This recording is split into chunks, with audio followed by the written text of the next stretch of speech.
আমি গুৱাহাটী আমাৰ যে গুৱাহাটী ক্লাবৰ পৰা ৰবীন্দ্ৰ ভৱনৰ তালৈকে যিখিনি আমাৰ এই ফ্লাইঅভাৰখন বনোৱাৰ সংক্ৰান্তত যিকেইডাল গছ আমাৰ এফেক্টেড হৈছিলে, যিকেইডাল গছ কাটিবলগীয়া হৈছিলে বা কাটিব লগা পৰিস্থিতি এটা আহিছে, তাৰ পিছত আমি কি কৰিলোঁ, তাত আমি টোটেল 76 জোপা গছে সেই এফেক্টটো আহিছিলে। গতিকে তাৰে সেই 76 জোপা গছ আমি এডালো কিন্তু কটা নাই, গোটেইখিনি আমি স্থানান্তৰ কৰিলোঁ। আমি দিল্লীৰ এটা কোম্পানীক এই কাৰণে এংগেজ কৰিছিলোঁ, DIMTC বুলি।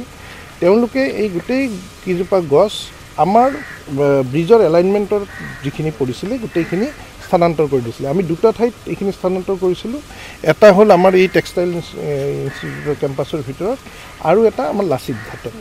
আৰু এতিয়ালৈকে গোটেইকেইডাল গছে সজীৱ হৈ আছে, আৰু আমাৰ কোনো এডাল গছত আমি হেৰি দেখা নাই, মানে 100% মানে জীয়াই উঠিছে নাই এতিয়ালৈকে আছে। পিছত কি হয় হেৰি নাজানো, বৰ্তমানলৈকে আমাৰ কিন্তু গছৰ তেনেকুৱা হেৰি একো দেখা নাই,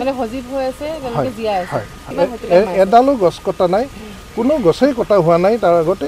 কিন্তু আমি তাৰ পিছত আমি কনষ্ট্ৰাকশ্যনৰ কাম আৰম্ভ কৰিছোঁ দীঘলী পুখুৰীৰ পাৰত। দীঘলী পুখুৰীৰ পাৰত মানে যিটো ৰবীন্দ্ৰ ভৱন আৰু দীঘলী পুখুৰীৰ যিটো মানে মিড পইণ্ট, সেইখিনিত কনষ্ট্ৰাকশ্যন, সেইখিনিৰ পৰাই আমাৰ ব্ৰিজখন আৰম্ভ হ'ব।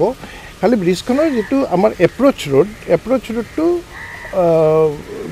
এই দীঘলী পুখুৰীৰ মূৰৰ পৰা আমি হেণ্ডিগড় পিনে গৈ থকা সেই ৰাস্তাটোলৈকে এই এপ্ৰ'চ ৰোডটো যাব। আৰু এই এপ্ৰ'চ ৰোডটো যাওঁতে তাৰ মাজত যিটো ডিভাইডাৰ থাকিব, ডিভাইডাৰত সৰু সৰু কেইজোপামান গছ আছে, যিটো 10 জোপামান হ'ব, সৰু গাঁথৰ হেৰি হয়, আৰু সেই কেইজোপা গছ আমি স্থানান্তৰ কৰি দিওঁ।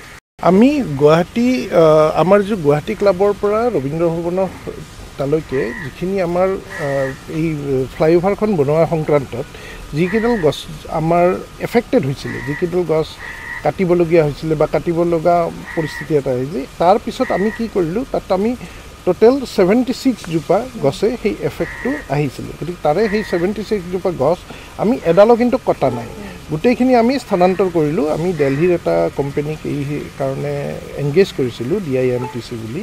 তেওঁলোকে এই গোটেই কেইজোপা গছ আমাৰ ব্ৰিজৰ এলাইনমেণ্টৰ যিখিনি পৰিছিলে গোটেইখিনি স্থানান্তৰ কৰি দিছিলে। আমি দুটা ঠাইত এইখিনি স্থানান্তৰ কৰিছিলোঁ।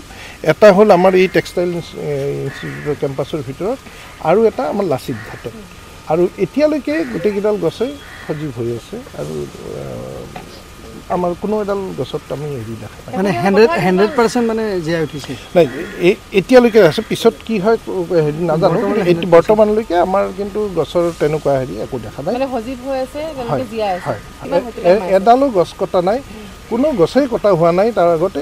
কিন্তু আমি তাৰ পিছত আমি কনষ্ট্ৰাকশ্যনৰ কাম আৰম্ভ কৰিছোঁ দীঘলী পুখুৰীৰ পাৰত। দীঘলী পুখুৰীৰ পাৰত মানে যিটো ৰবীন্দ্ৰ ভৱন আৰু দীঘলী পুখুৰীৰ যিটো মানে মিড পইণ্ট, সেইখিনিত কনষ্ট্ৰাকশ্যন, সেইখিনিৰ পৰাই আমাৰ ব্ৰিজখন আৰম্ভ হ'ব। খালি ব্ৰিজখনৰ যিটো আমাৰ এপ্ৰ'চ ৰোডটো এই দীঘলী পুখুৰীৰ মূৰৰ পৰা আমি হেণ্ডিগড় পিনে গৈ থকা সেই ৰাস্তাটোলৈকে এই এপ্ৰ'চ ৰোডটো যাব। আৰু এই এপ্ৰ'চ ৰোডটো যাওঁতে তাৰ মাজত যিটো ডিভাইডাৰ থাকিব, ডিভাইডাৰত সৰু সৰু কেইজোপামান গছ আছে, যিটো 10 জোপামান হ'ব, সৰু গাঁথৰ হেৰি হয়, আৰু সেই কেইজোপা গছ আমি স্থানান্তৰ কৰি দিওঁ। আপুনি বিচৰা বাতৰি পাব কেৱল নিউজ 18 এপত। নিউজ 18 এপ ডাউনলোড কৰিবলৈ স্কেন কৰক এই QR কোড। গুগল প্লে ষ্টৰতো পাব এই নিউজ 18 এপ।